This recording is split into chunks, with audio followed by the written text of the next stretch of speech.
Welcome to Paths, Zapier's conditional logic tool. With Paths, you can run different actions in a Zap based on the conditions you decide. Think of Paths as if-then logic. If A happens in your trigger app, then do this. But if B happens, then do something else. And on and on. You won't have to duplicate your workflows or write a line of code. One single Zap easily manages all the outcomes you can think of. Let's take a look at an example. Say you run an online bakery, and you deliver cakes, donuts, and croissants. You decide to send a Google form to your clients to collect their interests. You want to build a Zap that performs different actions based on their choice of pastry. If they answered cake, you'll send them an email to ask for their cake preference. If they answered donuts, you'll add them in a spreadsheet, and if they answered croissants, you'll add them to a different spreadsheet. Paths make it super simple to build this kind of logic into any Zap. Here, I'll show you. First, select your trigger app. This Zap will trigger every time we get a new response in the Google form. Before we continue, let's make sure we have a lead to test and check that everything matches. Perfect. We have the client's answer, name, and email address ready for setting up the conditions in our paths. Let's add our first path now by selecting Paths as your next action. Name it, and set up your first rule. Select the data from your trigger app and the condition you want to apply to this data. In our case, we'll select the question, "What is your favorite pastry?"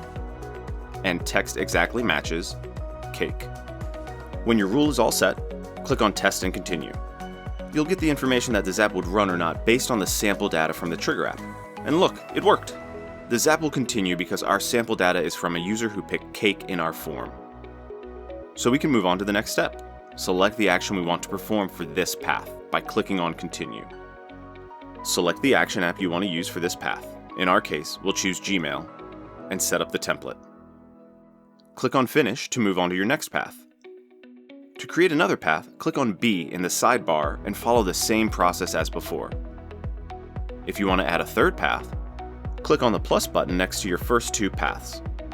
Well done. Now we have our three paths performing different actions based on the conditions we decided. You can also add nested paths, or paths within a path. To do that, after you set up your path rule, select Path again as your next action. Let's say you want to further filter the users who pick cake in your Google form, and add a rule to send different emails based on their location. Let's go back to your first path by clicking on it, and instead of selecting Gmail as your next action, select Paths. Set up your first rule, location, text exactly matches, United States.